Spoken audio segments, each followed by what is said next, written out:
ඒ කට්ටිය ජීවිකාව එහෙමනේ කරන්නේ. එක අම්මා කෙනෙක් ආවා. අර සාරි පොටේ නිකන් ගුලියක් වාගේ නායක. මම ඇහුවා මොකද්ද ඔය කියලා. එළියට අරගෙන පෙන්වව බලනකොට පොඩි එකේ. මගේ මේ අල්ලා වාගේ 4 ගුණයක් ලොකු ඇති උඩරෙම. මේ මාසයක් නෑ හම්බෙලා. මම කාගේද? මගේ. අපේ පොඩි කොයි උතලා තිබ්බොත් මරණට දාඩිය පිවිලි දාලා. මම එවුව නායක කොහෙද හම්බුනේ කියලා.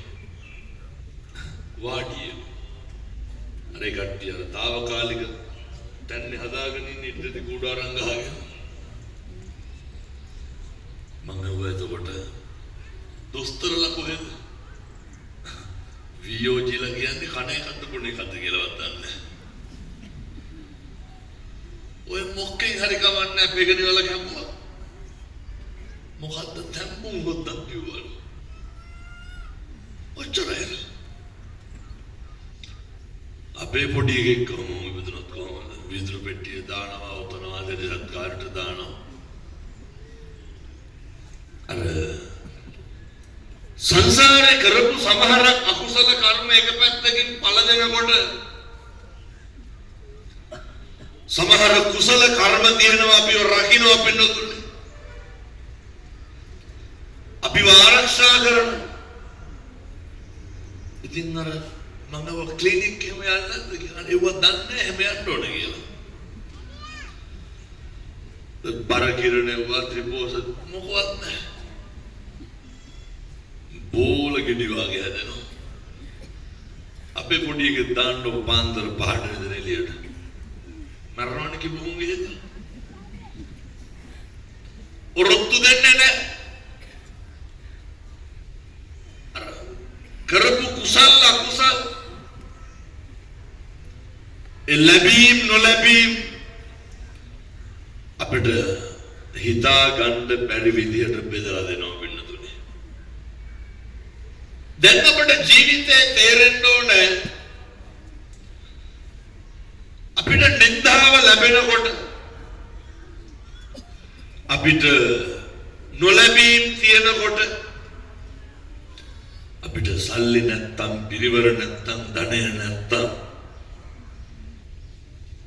දැන් ඉඳන් පුරුදු වෙන්න තියෙන මිනිස්සුන්ට ඊර්ෂ්‍යා නොකර ඉන්න. ජීවිතේ මුදිතාව කියන එක හදාගන්න පුංචි කාලයක් හම්බෙන්න. දැන් ඔයත් බලන්න ඕනේ. ඔය කාලේ තමයි පින්නතුනේ මේ අනේක කෙරෙහි ඊර්ෂ්‍යා සහගත සිතුවිල්ල ඇති නොකර ගන්න පුළුවන් කාලේ ඔය කාලේ. ඒ කාලේ අපි මොකද කරන්නේ? පුපුරන්න හදනවානේ. එහෙම බැලියාව තියාගන්න එපා. පුංචි කාලයක් දෙනවා අපිට නැති දෙයක් අනේකට ලැබෙනකොට අර හිත හදාගන්න.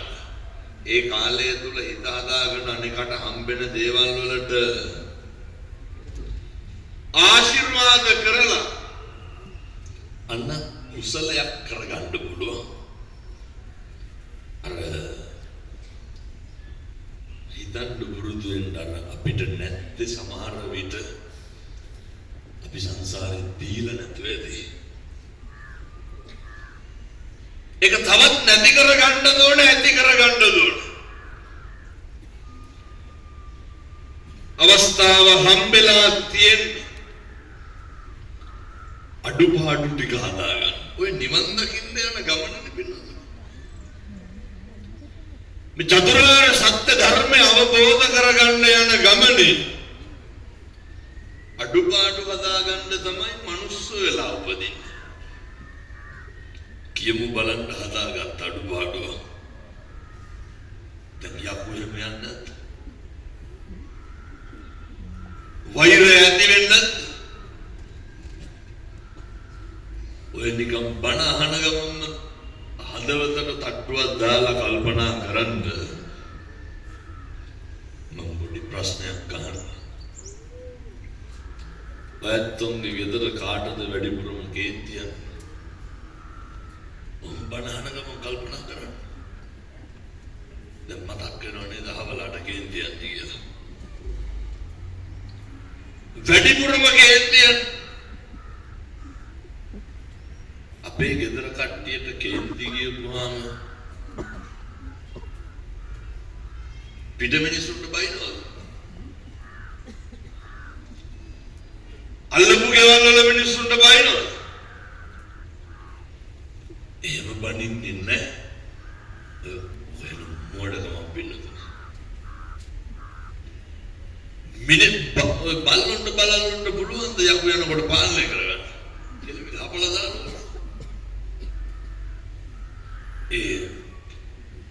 මේලන්න කරන අකුසල් ගෙවන්න තමයි තිරිසන් ආත්ම දෙන්නේ.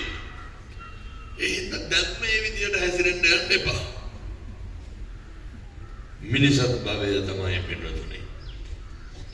ඔය කේන්තිය නැති කරලා මෛත්‍රිය වඩන්න පුළුවන් මහා විශිෂ්ටාත්මය.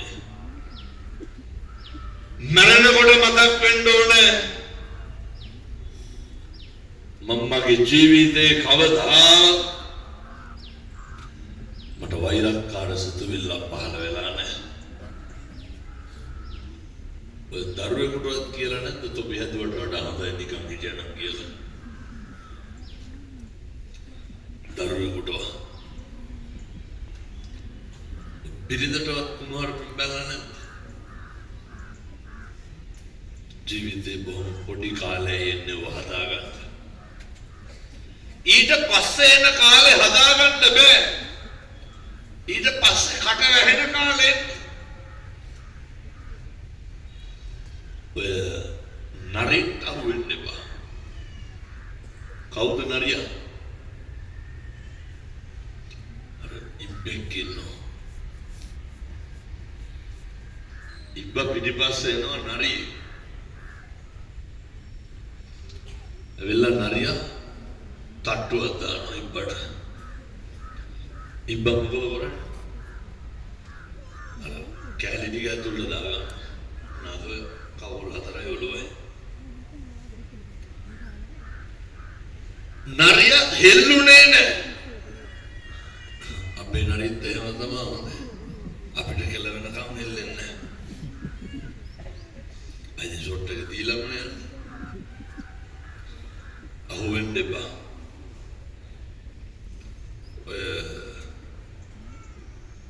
නරිය හැන්දෑ වෙනකම් බලාගෙන ඉන්න. අවසානයේ බැරිම තැන නරිය යනවා. මං කියන්නේ ඉබ්බෙක් වගේ